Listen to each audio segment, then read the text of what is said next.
Welcome to History Odyssey. Let me start with something that sounds impossible.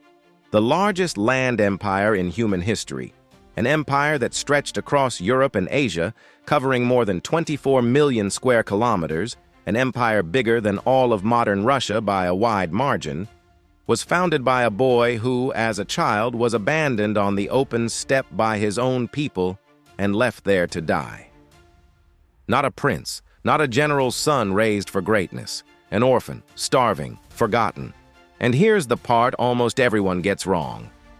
Ask most people how the Mongols trampled half the world and they'll give you the same answer. The cavalry. That legendary, unstoppable cavalry. 3 horses to a man, fast as the wind, firing arrows at a full gallop. But today, I'm going to tell you a harder truth. The real weapon that made the Mongol Empire unbeatable was not the horse.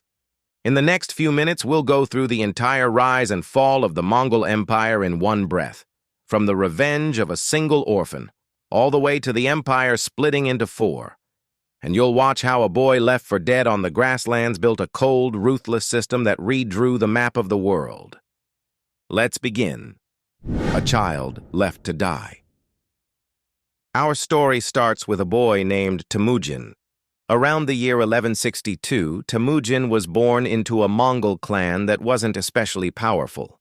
His father, Yesugei, was a minor chieftain, a man with a bit of a name but no throne. Legend says that when Temüjin came into the world, he was clutching a clot of blood in his tiny fist, red as fire. To the people of the steppe, that was an omen. This child would one day hold the power of life and death. But fate rolled out no red carpet for him. When Temüjin was 9 years old, his father was poisoned by the Tatars, an old enemy tribe, while he was a guest at their camp.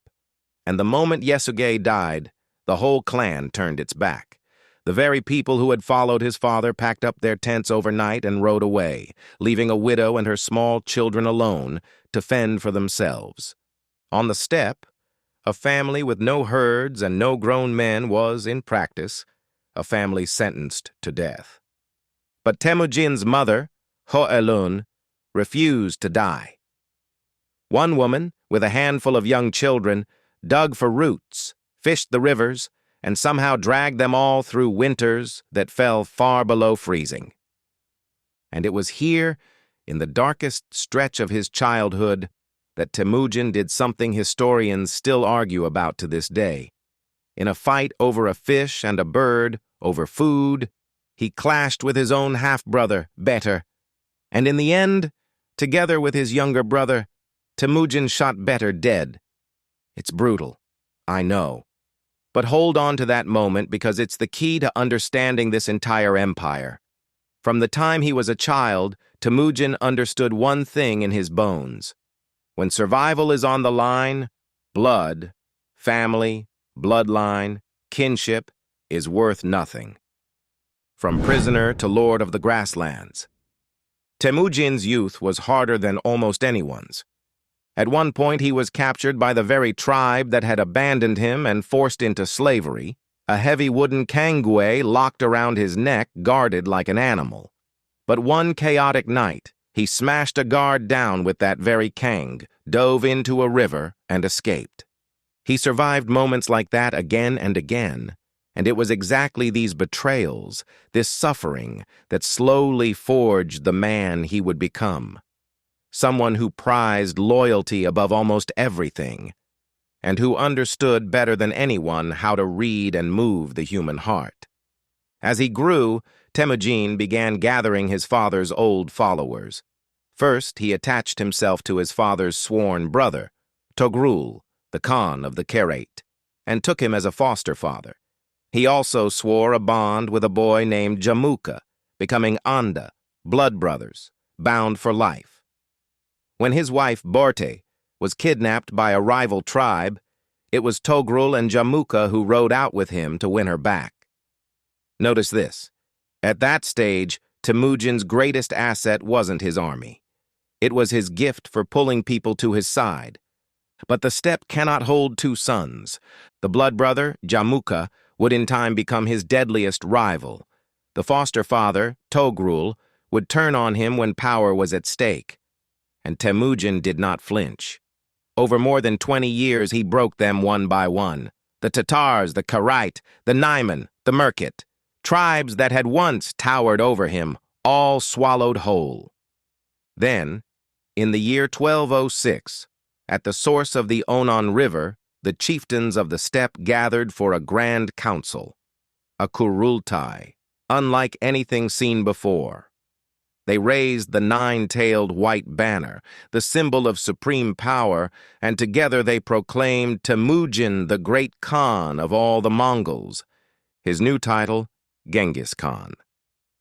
The orphan who had once been left to die on the grass was now master of all Mongolia. But the real legend was only just beginning. The real secret weapon, a cold, ruthless system. Now let's get to the heart of it. How did the Mongols actually conquer the world? Let's start with the answer everyone believes, the one that's only half right, the cavalry. And look, the cavalry was terrifying.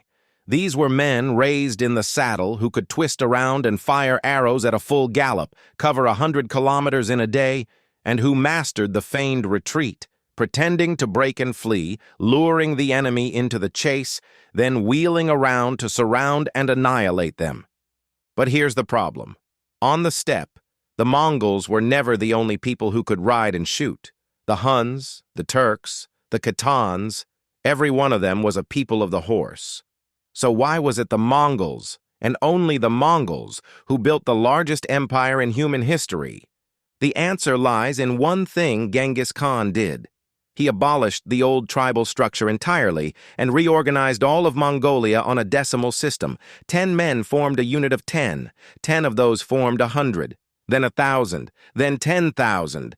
Sounds dull, doesn't it? That is exactly where its power lies. Under this system, you no longer belonged to a tribe or a family. You belonged to your commander of 10, your commander of 100, a man from the Merkit, a man from the Tatars, a man from the Kharait might be broken up and thrown into the same unit, and made responsible for one another's lives. No one could run. With a single act of organization, Genghis Khan melted a scattering of feuding tribes into one war machine that obeyed one will. He issued a code of law, the Yasa, that made the rules absolute. And from every unit, he drew the finest young warriors to form an imperial guard, 10,000 strong, the Keshig, that watched over him day and night.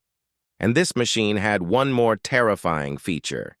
It rewarded ability, not birth. Let me tell you about one man. In a certain battle, an enemy archer put an arrow clean into Genghis Khan's warhorse and nearly killed him.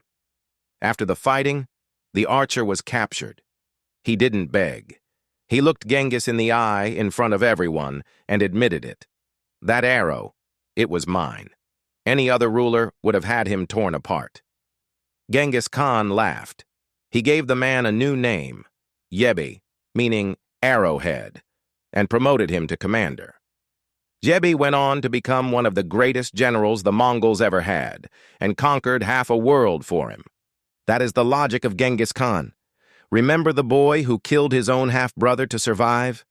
Deep down, he never trusted bloodline. He trusted loyalty and ability. And so a slave's son, an enemy's archer, anyone with real talent, could climb all the way to the top of the Mongol machine.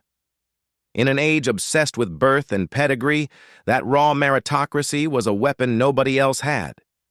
The empire that stole knowledge. This, right here, is the single best piece of evidence for that claim. The real weapon was not the horse. The strongest cavalry on earth, facing a solid city wall, can only sit and stare. And here is where the Mongols were truly frightening. They were an empire that stole knowledge, obsessively. Every place they conquered, they didn't just seize the gold and silver. They seized the talent. They seized the know-how. Fighting the Jin and the Southern Song in the east, they captured masters of siegecraft and learned to build catapults and siege towers. Marching west, They carried off Persian and Arab engineers and brought the most advanced weapon of the age, the giant counterweight trebuchet, the machine that would later shatter the walls at the siege of Xiangyang, onto the battlefield. Walls that had stopped cavalry cold now collapsed one after another before these engines of destruction. And it wasn't only weapons. The Mongols built a relay system spanning Europe and Asia, a chain of way stations with fresh horses, so orders and intelligence could race across the entire empire at astonishing speed. They recruited merchants, scholars, and administrators from every conquered people to govern their vast lands. They tolerated every religion, not out of some enlightened kindness, but because tolerance was simply the cheapest way to rule. Even terror, in their hands, became a precisely calculated tool. A city that resisted to the bitter end, once it fell, could expect annihilation. A city that opened its gates and surrendered was spared. And in that contrast, the harshness and the mercy, lay a single, ice-cold message broadcast to the entire world. Resist, and you will pay a horrific price. Submit, and you live. And so, again and again, cities surrendered without a fight. To the Mongols, cruelty was never a loss of control. It was policy, a way to lower the cost of conquest. So you see, the cavalry was only the blade's edge. What truly let the Mongol Empire swallow half the world was the entire operating system behind it: organization, learning, and terror. The horse was simply the vehicle that delivered that system to the enemy's door. One breath, how half the world fell. With that system in place, the expansion came so fast it takes your breath away. Genghis Khan first dealt with the western Xia, then turned his armies against the mighty Jin. But what truly drew the Mongol spear toward the west was a diplomatic catastrophe nobody saw coming. At first, Genghis Khan had no wish to march west. He sent a huge trade caravan, hundreds of men, loaded with goods, to the Central Asian power of Khwarezm, wanting commerce, not war.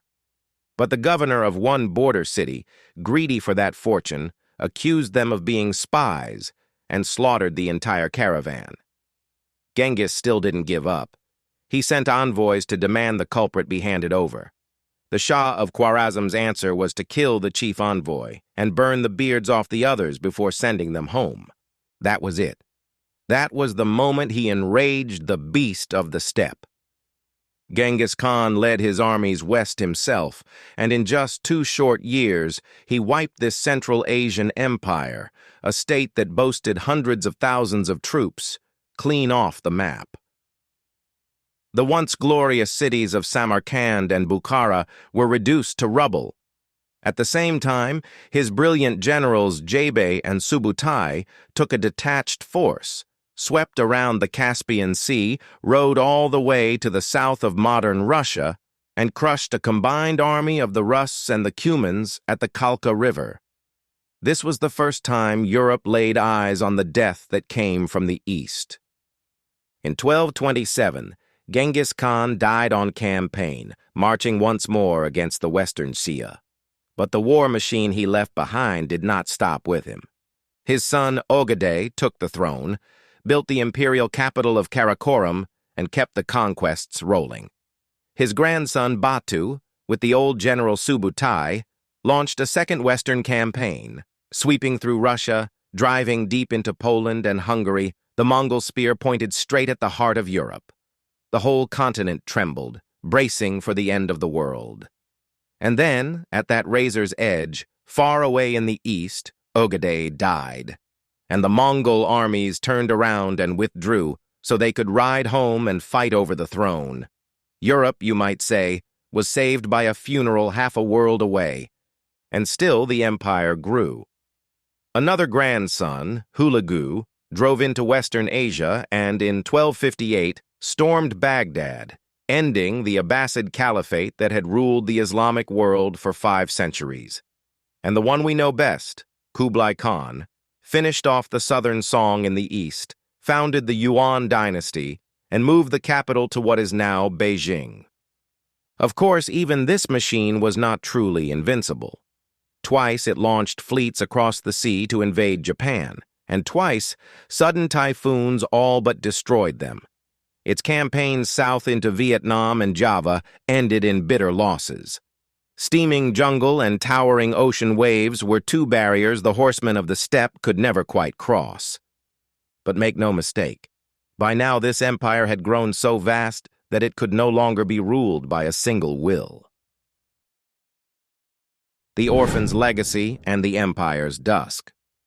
A giant empire straddling two continents, in the end, could not defeat the oldest problem of human nature: succession and the war within.